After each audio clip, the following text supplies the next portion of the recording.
జై శ్రీకృష్ణ. ఎప్పుడో పొద్దున్నే బజార్కి వెళ్లాల్సి వస్తే ఒక వ్యక్తి తన సైకిల్ ముందు మరియు వెనుక భాగంలో దారంతో కుట్టిన నిమ్మకాయలు మరియు మిరపకాయల కూర్పును అమ్మడం మనలో చాలామంది చూసే ఉంటారు. దుకాణదారులందరూ అతనికి కొంత డబ్బు ఇచ్చి ఈ నిమ్మకాయను కొని తమ దుకాణం తలుపుకు కట్టారు. కారణం ఏమిటని ఆరా తీస్తే, ఈ నిమ్మకాయను వేలాడదీయడం వల్ల నా కుటుంబాన్ని, వ్యాపారాన్ని కంటికి రెప్పలా కాపాడుతుంది, నా వ్యాపారం బాగా సాగుతుంది అని కొన్నాళ్లుగా సాగుతున్న చక్కటి మాట వినిపిస్తోంది. ఏళ్ల తరబడి ఇలా జరుగుతూ ఉంటే అందులో ఏదో ఒకటి ఉండాల్సిందే.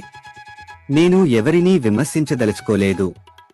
అయితే అలాంటి వారిని నేను అడగడానికి ఒకే ఒక్క ప్రశ్న ఉంది. ఈ కూర్పు మిమ్మల్ని మాంద్యం నుండి కాపాడుతుందా? దురదృష్టవశాత్తు మాంద్యం యొక్క ప్రభావాలను నిర్మూలించడానికి మన భారతదేశంలో